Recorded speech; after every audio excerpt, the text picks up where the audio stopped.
I'm Eric from the beautiful state of Alabama. And I'm Jerry in Boston, Massachusetts. It's another Sunday podcast.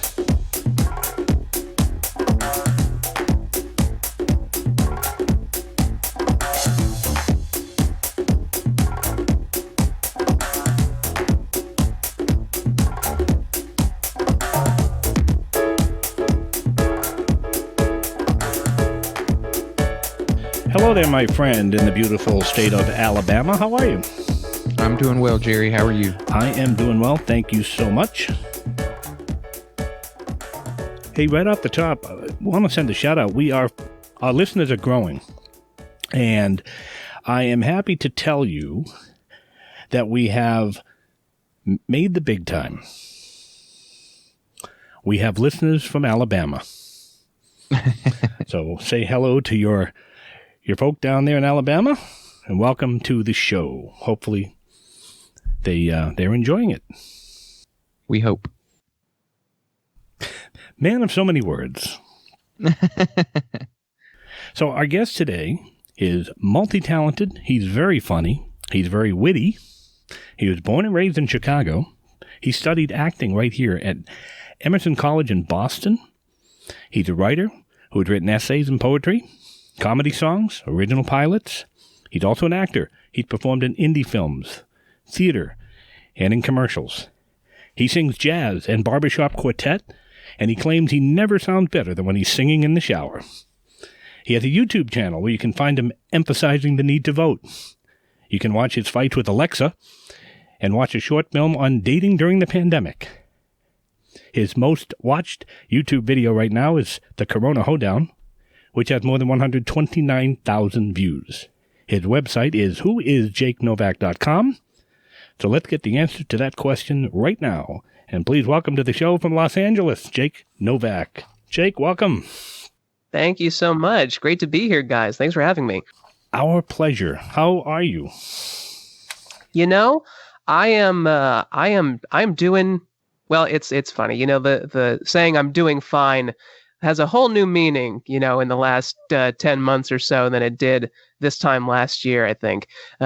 So given all the things happening around, and the fact that I barely have tasted fresh air since I think this time last year, you know, I'm doing okay. Hanging in there. Yeah. So we're glad that you're safe and you're healthy. Say hello to my friend and co-host down there in Birmingham, Eric Cousins. Hey, Eric. It's lovely to talk to you all the way. I'm surprised we don't have to shout louder to hear each other, you know, over all that distance. But, you know, technology, man, it's doing some crazy things these days. Yeah, it is. Yep. It's good to meet you. Thank you for coming on the show. Oh, it's my pleasure. Thank you. Great to be here. You found this very interesting and entertaining way to deal with the world today. Okay. And we're going to get to that and into the detail with all that in just in a few minutes. But I thought we'd start at the beginning. Who is Jake Novak? When did all this start for you? I mean, it's a question, you know, I've been trying to answer myself for years, Jerry. That's why it's my handle. It's not just a joke. It's a question to me. So if anyone has any answers, I'm totally game to hear them. No, but I mean, in terms of when I started in this particular, you know, in this moment of the COVID world and figuring out what to do with it, it was pretty much right after the lockdowns started out here, and it was just, there was a lot happening. You know, it was that time where it was also new. We were all really confused as to what the heck was going on, and so just trying to sort of process the information. And I realized that I don't know, it seemed to me that there were a lot of people out there, a really significant portion of people who were not treating this problem, this you know, emerging pandemic with the seriousness that it needed, or really kind of any seriousness. You know, this is at this point I had been quarantining for 4 days, and I was like, yeah, I'm really doing this right. You know, what are those people out there? They're crazy. I've been in here for 4 whole days. I'm a martyr. And so, you know, so it just, it just felt like something that I was like, okay, well, I clearly have a different understanding of this than others do, and perhaps I can, sort of get my side of, or not my side, but my particular perspective on this out there, and encourage people to have more socially responsible virus behavior through some song and a little comedy. So it just came from a combination of that, and then just being trapped indoors by myself and wondering, what am I going to do with my time here? Okay, I'll go to the piano and figure something out. I think we all did something in the in this world of pandemic. That's how this whole podcast got started. Is my studio is my office, is my bedroom, and all I see are these four walls. And I said, we got to make some use of it. So that's how we got this whole thing started. Yeah. No, I think it's been a common thing for a lot of folks during this time, and in everyone's varying ways. But it's like, well, we have to do something, and we don't have a lot of access to anything else other than what's right in front of us. So let's see what we can do with that. I have obviously followed you it started with the Corona hoedown, and from there, just going back and watching all the videos that you've come out since then, and then doing some research and seeing some stuff, and they're extremely funny, and just watching these things, I know what it takes to edit this podcast. Yeah. Okay, I can't imagine what it does, what it takes to do what you do. I thought we'd kind of go behind the scenes a little bit to maybe in a general term of from what I understand, you shoot everything, you write everything. That's it's all right, you. Yeah. Is that right? I do it all in-house, all by myself. So I write things, and then I will shoot them. If it's a song, I'll sing it. For the video, I'll be acting, performing in it. I edit the video, put it up, and all that from start to finish, which is really fun. It's not something that I've been able to do for a particularly long time. I only started really getting into video production like 2.5, 3 years ago, and it came from just like having a lot of ideas, and wanting to produce things, but feeling like I couldn't because it was I didn't know the right people to help, or people that I could hire were so expensive, that I just was like, I can't do this very often if I'm going to have to be shelling out all this money for people, and certainly people deserve money for their work, but I was not in a position financially to do that on a regular basis.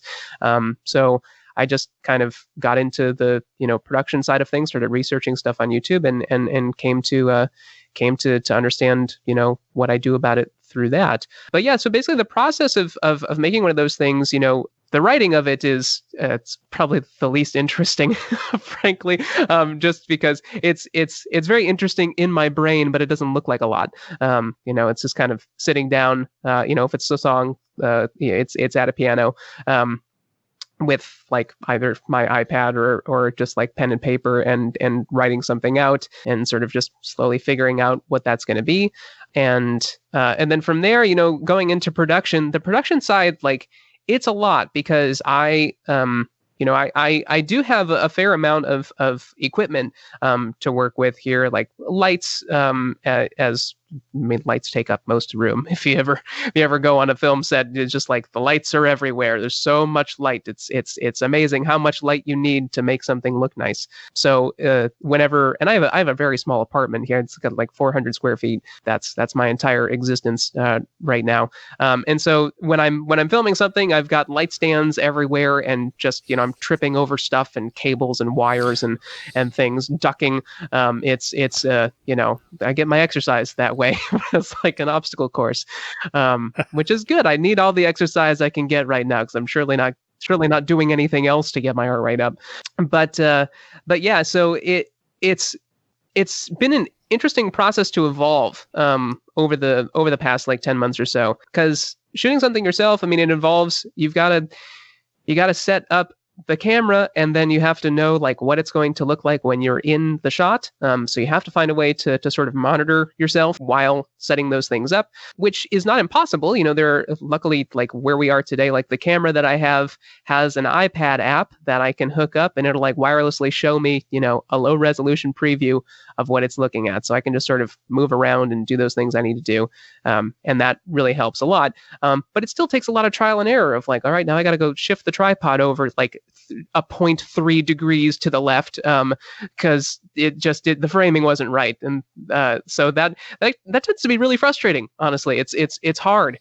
And then, same thing, like, okay, that light is creeping into the frame by this much. Now I've got to go fix that. So it's a lot of that of just like, really, I have to stare at my monitor for a long time before I start rolling on something just to make sure that I didn't miss anything, because my attention is so spread out between all the things I'm trying to do at the same time that I do often miss things, and then I have to go back and redo them. And that's just, we don't want to do that. That's a pain.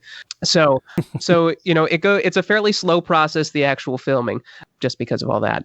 And then, once that's done, I just sort of bring the footage onto the computer and start the the grueling process of editing, which is it. I have a love-hate relationship with editing. Honestly, I hate it at the beginning because just importing everything and trying to figure out what is even decent and what's garbage, and then trying to filter those things. Like, I hate that. I hate just looking at all the takes that I did, and I'm like, dude, you're terrible at acting. Like, why did you do that with your face? Like, that was so uninteresting.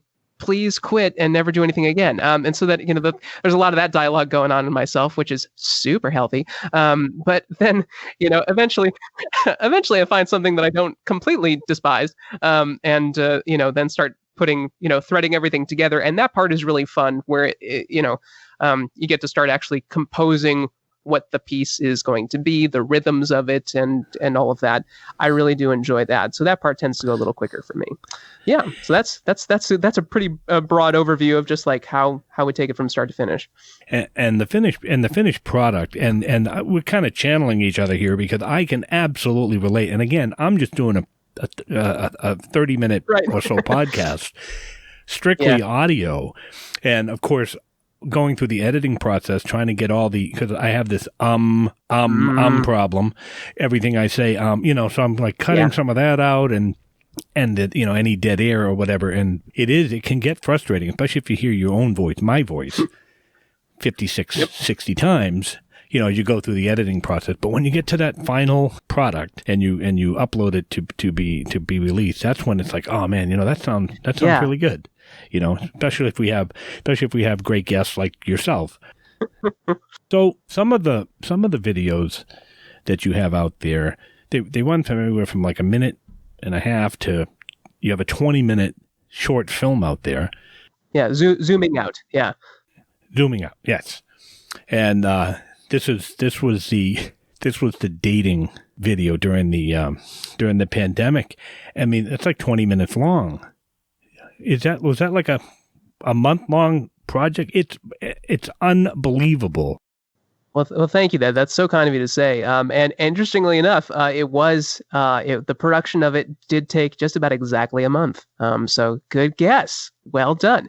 I made it. We're in 2021 now, which I still am not, wrapping my head around completely. So like last year was 2020, which is like, okay, cool. So like last year I was making this middle of last year. So I just have to tell myself. Anywho, but yeah, I had the idea for the basic premise of the film, which is like, what do you do if you're trying to date while, like, if you're a person who wants to go on dates and like be in the dating scene, but it's quarantine and you physically can't do that.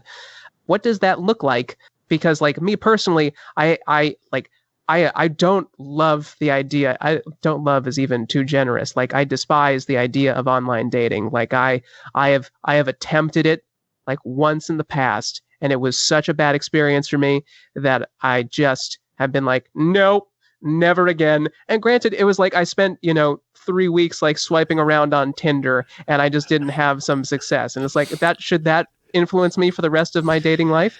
No.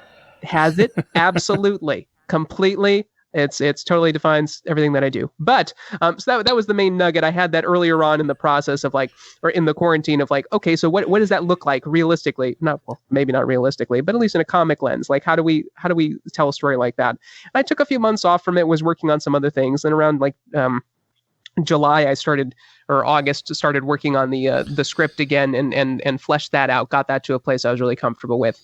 And then the actual production of it was the entire month of September 2020. And I did literally nothing else but work on this film for the entire time. So it started because the film features the way that I got around having no access to other human beings was to film them via video chat.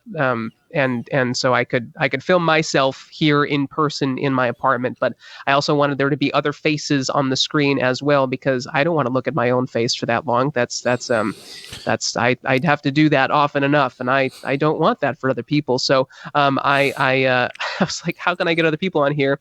And it was like, okay, well, I can have them record themselves on their phones or whatever they have around, and just use the video that way. Put their faces on a screen, and then it looks like it's existing in as close as it can in the same place as possible. So started doing that at the beginning of September. Did that for about a week or so, getting all the actors done, and then went into just filming myself for I think it was 4 days to shoot all my things, and then the rest of the month was editing. And it's so much editing. I think I lost years off of my life from like the amount of sitting that I did, the amount my spine compressed in that length of time. It was crazy, but it did get done. I published it on September 30th. So just made it under that 1 month deadline. That was completely arbitrary, and I made it for no reason at all. Well, the hard work certainly paid off, and I said in the opening here that witty. There's a lot. There's wit in every one of your videos. This one here, there are some things that you just don't expect that you come out with. I'm not going to ruin it for the listener. They have to go out and watch this video. It's awesome. And your friend there that kept sending you pictures when you tried to call him was just absolutely hilarious. So, yeah, it's Rayon Rivera. He's great. And hopefully he really wasn't sending you pictures. So. I've been sworn to not comment on this, Jerry. I can't make it. No. Thank goodness, haven't had any of those. If anyone out there who hasn't seen it watches it, you'll find out why I'm glad that those pictures did not make it to me. That was tried got to do the big tease here and get people out there to watch all of your videos, and even some of the videos you have of just singing in a nightclub or in a bar or something like that are great as well. You definitely found a way to keep a lot of people entertained during this, and I for one thank you for that, because we all need some humor and break from the the world, and you take what's going on and you find some humor in it, and for that I'm grateful. Yeah, Eric please. had a question. Oh no, I'm sorry, go ahead. I'm thankful for you saying that. I hope that that what I have been putting out there has been at least giving allowing people to crack a smile if they haven't in a while. And I think now more than ever we do need that. So thanks for saying that. All right, Eric, what you got for me? I was wondering if you could talk a little bit about your acting experience and maybe some of your writing that you've done.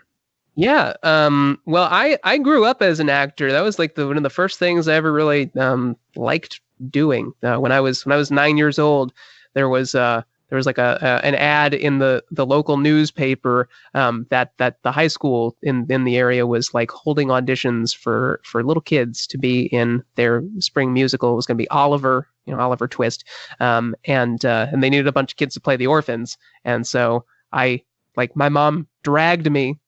Like forced me to go prepare a little song to sing, and I was really against it. I did not feel like going, and she was like, "Just do it, kid." And I was like, "Okay, fine." And I ended up auditioning and got the part. And the part. I was one of the ensemble of 30 orphans, but it was a big deal for a young kid at the time. And then I really fell in love with doing it, and then I just kept doing it. I was doing the shows at the high school every year, until I was in high school, and then was doing them there as well. But I also started like being a professional actor when I was a kid as well. Like I got an agent, and was going on auditions and doing things like that. And so I've been doing it for a really long time. I ended up studying it in college at Emerson, like Jerry mentioned.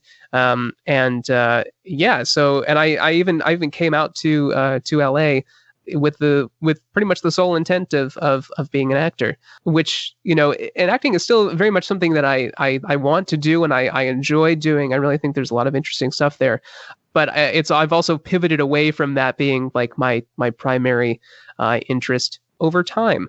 There was a time, so I was doing a show several years ago. Oh my gosh, almost 5 years ago. I hate that. Anywho, that's just for me. But I was doing this show. It's called it's actually a stage adaptation of the movie Frozen, which we all know and love, or some people have watched 10,000 times with their kids and now don't love so much, but so it goes. I was doing that at Disneyland, which is where I've worked for some time. I was doing that show, and I ended up getting a back injury in the course of doing the show, and it made me unable to do that job for a considerable amount of time. But also, like anything, like I wasn't really allowed to do much, just per like rules and disability and that sort of thing. Also, I just didn't feel very good, so my back was having a lot of trouble, so I couldn't do a lot of things without pain. So I was on the bench for about 9 months. Where I couldn't do pretty much anything. During that time, I was like, well, I've banked my whole life on being an actor and like doing musical theater, and I can't do that right now. And who knows what I'll be able to do in the future? I didn't know like how well I was going to heal or things of that nature. So I just was like, all right, well, I have so much time on my hands now. What do I want to do? And I realized that something that I have always for years and years and years wanted to give more time to was writing. I'd always enjoyed writing. I thought I was pretty good at it, and thought it was a really neat way to express myself and get stories out. And so I just started spending a lot more time doing that while I was forced to not do anything else. I mean, frankly, it was kind of like a quarantine of sorts, not quite to the severity that we have it today, but it was the same kind of thing where it was a prolonged period of time. I couldn't do much else but be where I was. And at that moment, what was available to me was, just my laptop and being able to write. So I started doing that and realized like, hey, I think actually this is the thing that I want to do most. And that's been several years now, and that hasn't changed. So it's been interesting for me to see like how things that I always thought true about myself have pivoted as I've grown up and sort of found more things, experimented a little bit, and rolled with the punches that have come my way. But yeah, so now I mean, I try to write all sorts of things. I mean, my obviously we're talking about things that I've written that are like comedy songs or in short films, things of that nature. But I also, I've written several essays that I just, put on my blog, on my website, which I really enjoy the essay format. I think it's a lot of fun to play with and sort of blog style things. But I also like poetry and really playing with, I'm a big format person. And I like taking things that we expect and sort of being like, all right, well, what else can we do with that? And so I like with poems, taking things and taking structures and just sort of like mutating them in strange ways. Like there's a poem that I wrote that I've never publicized anywhere or haven't like advertised anyone, but it's just on my website. And I called it Haiku Existentialism. And it gets a lot of hits just randomly from people. I don't know how they find it, but that's the internet. But it's a poem that just sort of examines like a haiku structure, right? Which we sort of know as like 3 lines, 5 syllables in the first one, 7 syllables in the second one, and 5 syllables in the third one. And for some reason, it had gotten into my head at some point that like it wasn't set to that amount of syllables. It was just like the first and third lines are a certain amount of syllables, and the middle line is 2 syllables longer. And then I was told that wasn't true. And I was like, what? That can't be right. And I looked it up. It totally was true. And so I just like wrote this thing about like totally breaking that form and just ask like a haiku asking itself like, what is a haiku? And playing with a lot longer lines and things like that. So I enjoy things like that where I get to just sort of say, okay, here's an assumption that I have or maybe someone else has, and just sort of playing with that in a poetic form, I think is a lot of fun. So yeah, I just really love getting to like sit down at a keyboard or in front of a pad of paper and see what kind of garbage or not garbage comes out. It's really fun for me. Cool. We're talking with Jake Novak about everything Jake Novak. His website is whoisjakenovak.com. I urge you to check out his website. And on YouTube, you can find him at Jake Novak. And Instagram, who is Jake Novak, and Facebook. Yeah, that one's also, if you just look up who is Jake Novak. They don't like to publicize the handles on Facebook so much, but yeah, it'd be at who is Jake Novak for that one as well. Consistency. We keep it the same all the way around. So people can only have to ask who is Jake Novak and not where is Jake Novak. Because that question right now, it's at my apartment. That's the answer to that one.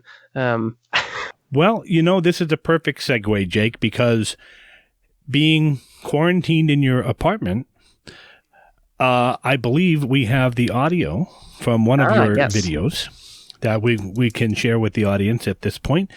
You want to set up? This is So Much Time, and then we can shut it up and we'll let the audience totally, yeah. So listen. This is a song that I wrote and released in August of 2020 at a point where I was lacking human contact, for about 5 months, and my beard had grown out rather extensively. My hair was just a complete mess, and I thought, well, this is kind of a strange situation to be in, and one that I could not be in had I not been separated from human contact for this much time, and that's where this one came from. It's Jake Novak, So Much Time.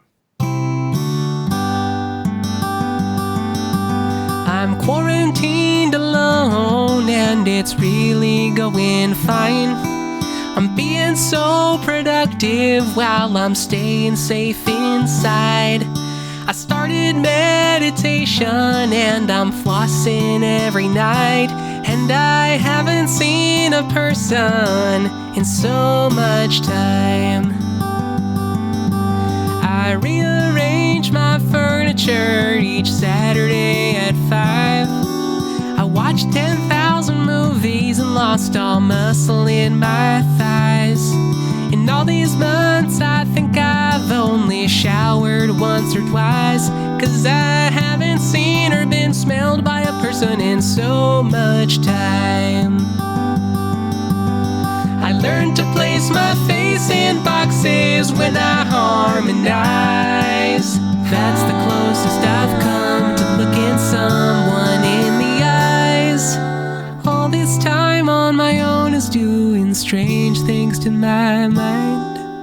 Now when I write songs, every line sounds the same. But no one's here to judge my lyrics or criticize my rhymes, 'cause I haven't even seen another human being in so much time.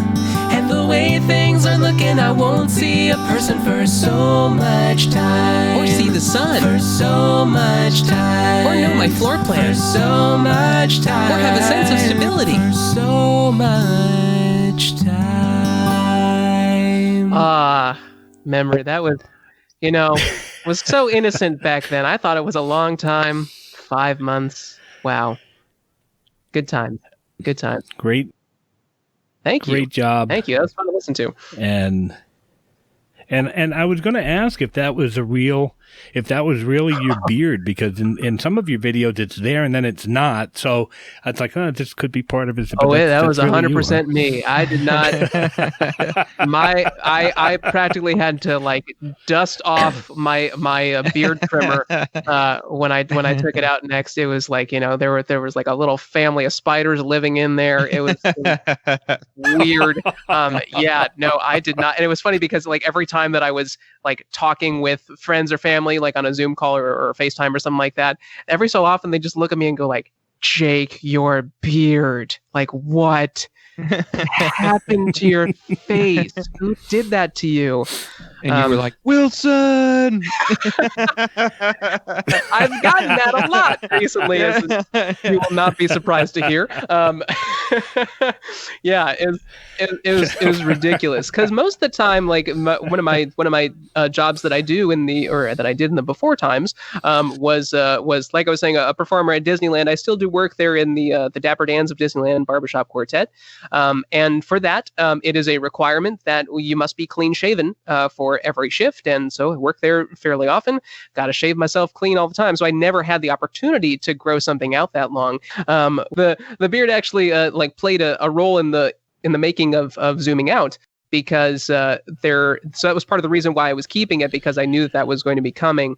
Part of the setup of that film is that there's like it starts at the very beginning of the pandemic, say around early March, something like that. It's not specified in the film, but that's about when it is, before we really know it's a thing. And then my character uses like the looming specter of the pandemic as an excuse to not go on a date. Like it's kind of like the Mean Girls thing of they're on the phone. It's like, I can't, I'm sick, and like that's like, yeah, that pretty much that thing. But then like it has a time lapse moment to 5 months later, and in that time I come in and I have this gigantic grizzly bear sitting just below my chin. That was how I kept it specifically to mark that time passage in that film. But it was a real task keeping that thing going. I was wondering if you could tell us about your jazz singing and the Barbershop Quartet, and how did you get into singing and kind of that story? Yeah, I mean, I got into singing, I don't know, probably before most anything else. I just like, I started singing, at a very young age, just around the house. Nothing particularly specific for any purposes, or like doing it for a show or anything like that. But when I really got started with it was doing that first musical that I did, Oliver, at the local high school when I was age 9, and from there I just sort of really started doing it a lot more. And musical theater really became my thing for quite a long time. So I was singing all the time, doing on stage and shows, and also like doing choir in school, things like that. And then like once I came out to LA, it became clear that like I could like actually get jobs from using my voice, which is like, what? People pay me money just because I can sing nice? That's cool. And so that's how I ended up getting a lot of my work. And still, to this day, again, the COVID times notwithstanding, that is the majority of work that I do, is as a professional singer. The job with the Dapper Dans at Disneyland, the barbershop group, that just came about from an audition, like most jobs like that do. It's a crazy audition though. They make it really hard because it's a sought after job. A lot of guys are looking to get that job. And what they do is they have you show up and they give you a piece of music. They teach it to you real quick, give you a little time to work on it, and then they at least when I was doing this, they brought us into the audition room in groups of 10, all in the same voice part. And we'd stand in front of the the creative team, and what they did was they gave us our starting pitch. There's a guy at the piano. We play our starting pitch, and then we have to sing our part a cappella, exactly how it's written on the page. And then once we finish, after the last note, the accompanist at the keyboard would play what the last note was supposed to be, and if you got it right, then you might move on to the next round. Man, it's so cool. It's not something I was really super aware of or into at the time, honestly. But since in the years of doing it, it's some of my favorite music because you've only got 4 parts. You got 4 parts, 4 voices, and the amount of interesting and sounds that you can make out of 4 voices is really kind of incredible.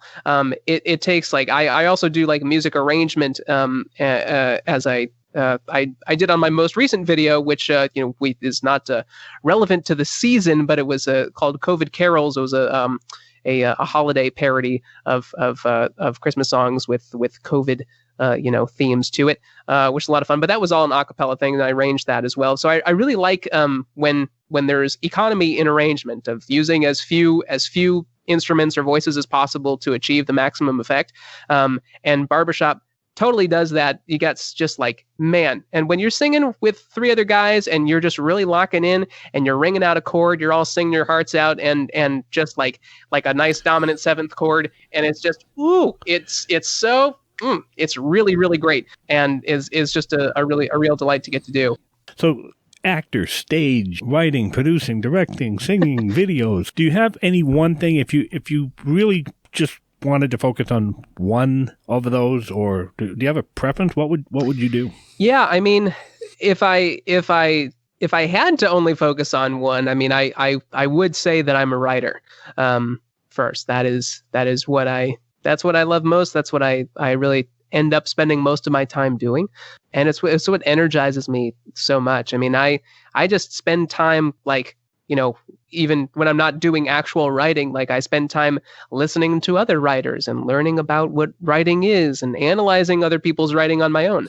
And I love the craft of it, the study of it, the doing of it. It's like, that's what gets me out of bed in the morning. So if I had to pick one, that would definitely be where I'm headed these days, for sure. Would you write for movies? Yeah. Would you write for sitcoms? SNL, Sure, Jerry, everything. give me a job is what I'm saying. That's the. I'll take employment. That sounds great. No, but I mean, if we're talking perfect world stuff, I mean, my goal is to write movies and television, and also to direct and produce them and act in them as well. But for the sake of this thought experiment, that's I'm shooting towards that, which is why I live where I do. Here in LA, it's a tough place to live, in my opinion, especially if you're not native to here, which I am not. It's a tough place to live unless you like really have a reason to want to be here. And for someone who wants to like be working in Hollywood in film and television, like there is no better place to be. You can make a career from other places, but you want to have the best shot at it. This is where you got to be. And that's why I'm here and still here, paying a lot of rent for very, very low square footage, and tolerating it. What can we expect in the future from Jake Novak? Are you working on any projects right now, or that you are willing to share with us? Or I mean, I expect that in the near future, I will clean my apartment, but I don't think that anyone's going to get to see that. Probably, if anyone can, that means they've hacked my security cameras, and I feel violated, and I would respectfully request that someone at least tell me. I won't even necessarily revoke your access. I just want to know. You mean you rearrange your furniture every Saturday at 5 and you don't clean your apartment? It's wild. I kind of. This is why nobody's coming over to see you. It's Jerry. It's a little too real. Okay, listen.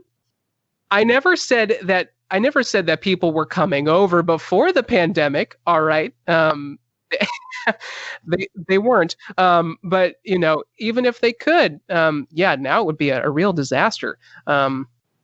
It's so fun. I mean, like this is completely bastardizing your question, Eric. I'm sorry, but I'm going to run with it right now because earlier in the pandemic, like a few months ago, I got a new desk because I spent so much time at the desk. I was like, I want a bigger one. And it was like $50 from IKEA, got it delivered. It's nothing fancy at all. But I am so paranoid about going anywhere, doing anything, and I'm not particularly like a physically strong person. Especially after a year essentially of being in here by myself. So I have like my old desk is just like, here's my desk right in front of me, and my old desk is just sitting directly next to it, and it hasn't moved, and I don't know what to do with it. I want to like give it away to somebody, but it's now just taking up 10 square feet in my apartment, that I could certainly use for something else. But now it's just cluttering everything. So now that we all know this about me, in terms of what you really were asking about, I mean, I don't know exactly like what like you might be able to see from me next. at the moment. I typically play it by ear a little bit to see, especially in this moment that we're living in, like what's going to come next in the news, in the scope of the pandemic, like where are we going, and then how can I sort of tailor what I'm doing to that, because a lot of the news has moved so quickly that like an idea that I'll get will just not be relevant by the time that I can actually get it out. Like there was earlier in the pandemic, like I was thinking of a song that I wanted to put out, about how like it was terrible that the virus was going on, it's terrible that the pandemic was happening, but like, hey, at least we're not missing Christmas. Like if this had happened during Christmas, wouldn't that just have been so bad? What would happen if like people couldn't go visit their families on Christmas and like, do all that? And like that wouldn't have aged very well. So like I didn't end up doing that. And there are a few other things similar to that where it's just like, yeah, the timing did not work out there. So I try to play that by ear a little bit. So I don't know exactly what's going to be coming next, but I have a few ideas cooking, and we'll kind of see what pans out. For the moment, though, honestly, I'm kind of letting myself relax and take a break for a little bit. I was on a very production heavy kick for many months in a row, and I got tired. I got really tired of just because I'm my whole production team here. I mean, aside from like the few other actors that I used in the short film Zooming Out, and like my buddy Ryan Jarvis does like my he mixes the songs that I write. I can't mix a song. That's not a skill that I have, but that's what he does professionally. So I pass those over to him. He does that. But aside from that, I'm doing the entire run of the production myself, and it just like I don't want to sound like a whiny person here, but like it just like it's hard. It's even physically taxing to do for elongated periods of time. So I'm kind of like recharging a little bit and trying to see what sparks my interest next, and then anything that gets me like excited enough to actually like take out the camera, set up the lights, like then that's an idea worth pursuing. I'd like to let the audience listen to one more of the audio of one of your other videos out on YouTube that you wrote right before the election in November, and I thought it was great. It's a different style. I don't think I've seen any of your other videos where you actually rap. No, this was a first for that, so, definitely. And I thought, and I thought you did a wonderful job with that. It was. It was a surprise at first. Like, wow, this guy does everything. Now he's rapping. So this is entitled "If You Don't Vote, You're a Dope." I don't want everybody to vote. As a matter of fact, our leverage in the elections quite candidly goes up as the voting populace goes down. Americans, it's the moment we've been waiting for. 2020 election, we've only waited 4 years for this. Is that it? It kind of feels like more. I guess that happens when you're up the creek without an oar. Listen, citizens, we're in the same boat, overwhelmed and scared, and if you're starting to lose hope, I won't blame you. But there's something that I think you should note. If you don't vote, you're a dope. I'll say that again. If you don't vote, you're a dope. There's plenty of things it's okay to not care about. Like what? Like the way Kim K wears her hair about, the whereabouts of Carmen Sandiego eating Spam. But when it comes to governance, we gotta give a damn, and we don't. No? It's true, of our voting population, barely half of us cast votes to set the nation on a course we believe in. Participation is so low, we're 10% below our amigos in Mexico. Whoa. I know, and if you don't want to keep listening, that's fine, but understand that's what's breaking the system. It's denying that one voice can be consequential, when especially this year, each one is essential. It doesn't matter if you vote for Democrats, Republicans, the people of this country deserve to be more than supplicants. The public gets upset when our leaders lose balance. We seem to forget we control them with our ballots. It's not just for the president, it's also representatives and senators and sheriffs and mayors. They're all dependent on us, and they serve us regardless of who elected them. So it'd be best for us if all of us selected them. And if you're thinking, I don't want to mess with this. What, am I supposed to be impressed with this? The nation's on a precipice, we know the antidote. So if you don't vote, you're a dope. It's not a joke. If you don't vote, you're a dope. So how do you vote? Method 1, vote in person. It's just like you remember. Head out to the polls on the 3rd of November. Now it could take a while, bring a snack and your headphones, and hey, it's 2020, wear a mask, be respectful. Method 2, vote early early, as simple as it sounds. You get to vote in person, but avoid the crazy crowds. Check when your local polls are open online and get it done. Do your duty, make a plan ahead of time. Then 3, vote by mail, as valid as the rest. Sign it like your license or it won't pass the test. Honest, they throw it out if you don't do it just right. Really? Follow the instructions, send it back, seal it tight. There's people in power who hour by hour sit in their tower, watching you cower, trying to take your vote away. In every state from Arizona to Virginia. You don't believe me? Ask the court about the VRA. Hey, I'm sorry, I got a little hot there. Not sorry. Well, look it up, I dare you to not care. Some Americans still don't get a say, and your willful disenfranchisement is standing in the way. Look, we the people have the right to choose the building blocks. A more perfect union made at the ballot box. Democracy needs you to stay afloat, so if you don't vote, you're a dope. Seriously, bro. November 3rd, get out and vote. You really gotta go. And if you don't know, now you know. Don't be a dope. Oh, man. Jake Novak, everyone. If you don't vote, you're a dope. Still true. It is true, and we saw a record turnout. All right, 151 million people voted in this election. So it's just incredible. And I think that I'm just going to say, I think that had at least a little in part to do with that video, because about like a couple hundred people saw it. So like this really had a huge on those like those millions of vote difference. Like I had no influence in that, but I'm going to pretend that I did. We're talking to Jake Novak. His website is whoisjakenovak.com. You can also find him and the videos and films out on his YouTube channel, Jake Novak, Instagram, Who is Jake Novak, and Facebook, Who is Jake Novak. And we're finding out a lot about him. We could go on forever and ever and ever, and I do have a bone to pick with you, though. All right. Which bone? So you did a video around Thanksgiving where you fought with your Echo. Yes. My Amazon lady, as I like to call her, so she doesn't accidentally turn off my lights when I don't want her to. Yes. Well, so here I am watching this video. And folks, I'm going to have to put out a warning. If you watch this video and you have an Echo Dot or an Echo or an Alexa in the room, turn her off. Oh, yeah.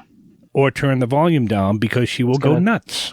And that's exactly what happened. It was hilarious because it's on the other side of the room from where I'm sitting right now. It's coming through the speaker and as well as in my ear, and I can hear her going off. I can't help you. I don't know what you're talking about. What the hell is she doing? And so that's what it was. So you You drove her crazy, and I can see why you would fight with her, because I couldn't totally. Shut her up. I mean, I'll tell you, when I was editing that video, I didn't even occur to me that like that was going to be an issue. And as I started editing the video, I'm just like sitting down, I got my speakers on, whatever, I'm doing my thing, and I'm playing back these tapes of her saying her thing, and then all of a sudden the speaker across the room is just like, "Sorry, I don't understand. Jake, get your lazy ass out of bed." I'm like, what? What are you talking about? No one asked you.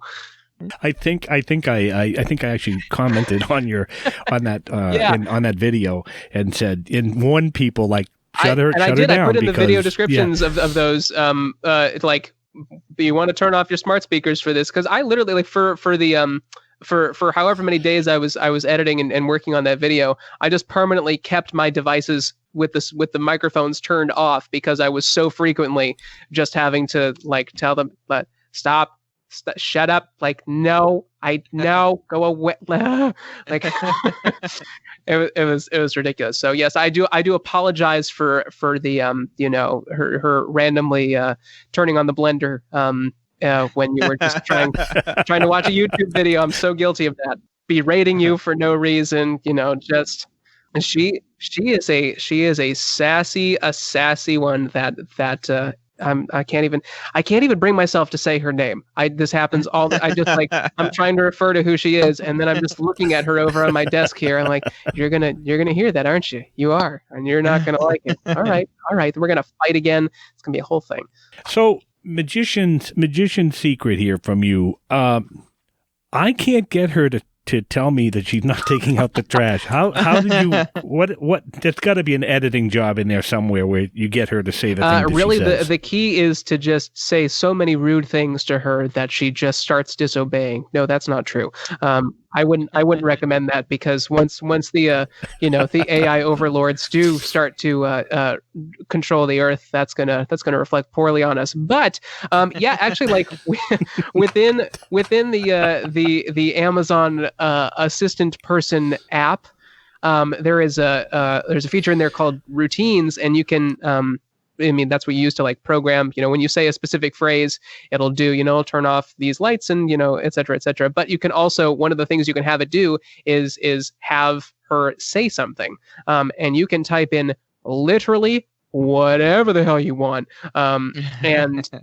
And she will say it. There is no filter, no censor. You just say whatever. And so I just had to make a bunch of those routines, and just like, I set up the microphone in front of her, played them all down a couple times, and that was how I got the audio for that. I said it before, and I'll say it again. You are a genius. Thank you, Jerry. Just amazing. I mean, the way you come up with the thing, that it's incredible, folks. Again, Jake Novak. Go out to his YouTube channel, check out his videos, and he's got some serious things out there as well that you should check out. Jake, if people are looking to hire you, how can they reach you? Gosh, I mean, the best way would be on social media. You can find me on the Instagram, or send me an email through my website at whoisjakenovak.com. That's Novak. Sometimes a lot of people, they like to throw a C in there or get rid of the K altogether, and it's just a C. And don't spell it like that, because I don't know where that website's going to take you. But I'm not responsible if it's a really seedy, weird website. I didn't send you that one. I sent you to the one that I belong to. So it was Jake Novak all over the place. That'll let you find me, and that'd be awesome. Well, Jake, thank you so much for joining us. We will definitely would love to have you come back and join us, and kind of follow your progression here when you're writing movies and TV, or if you just have a new video and you want to join us. You just you know how to reach us. Please reach out. We'll be happy to bring you back and kind of play some more of your videos. It's awesome. Again, thank you so much for the entertainment and keeping us going during the crazy time. It's definitely a break from the news and the world, and we do really appreciate that. Thanks for saying that. I mean, I'm so happy to be here. It's great talking with you guys, and thank you for participating in watching my things and sharing such good feedback about it. It really means a lot to me, especially for, creators like me who are, sort of early on in our career trajectories, hopefully. I don't have a crystal ball, but, I certainly hope there are more things ahead. But it means a lot to have people who are so interested in what I'm doing. So I appreciate that a lot. It's great to talk with y'all. Our pleasure, folks. Once again, Jake Novak, whoisjakenovak.com is the website. Jake Novak, YouTube channel, Instagram, Who is Jake Novak, Facebook, Who is Jake Novak, Google, Jake Novak, Novak. You will find all sorts of great entertainment. All right, well, at least entertainment. I'll leave the editorializing to you, but I'll call it video content stuffs, I hopefully that'll work.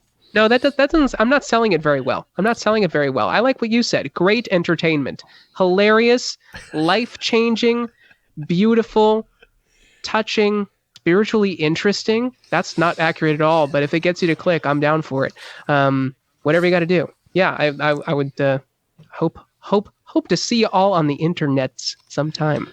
Yeah, definitely subscribe to the YouTube channel and click on that like button and the notification bell so that you get all of Jake's notifications like I do. So thank you so much for joining us. It's my pleasure. Thank you so much for having me. I hope you guys are staying safe and mentally intact as much as we can be for the time being. You as well. Thank you, Jake. Jake Novak, everybody. Eric. Yes, good interview. Good talk. Roll Tide.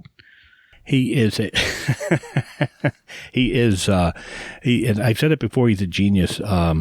Just watching the video, and I've watched some of these multiple times, and his zooming out is that short film out there where the technical work and the production of is incredible, and then the storyline behind it, and like we alluded to in the interview, there's some funny bits in there that just kind of jump right out at you. You don't expect it, and it just goes to show the talent and the wit that this young man has. So I think that in the very near future we're going to see him, or see his name anyway, in the credits, if not on the screen, big and or small. I would not be surprised if we see him on SNL, either as a performer or a Absolutely. writer. He's definitely on his way up. I'm glad that we were able to have him come on our kooky little podcast here. My friend, we've come to the end of another episode. Until next time, I say to you, final words. Roll with the changes.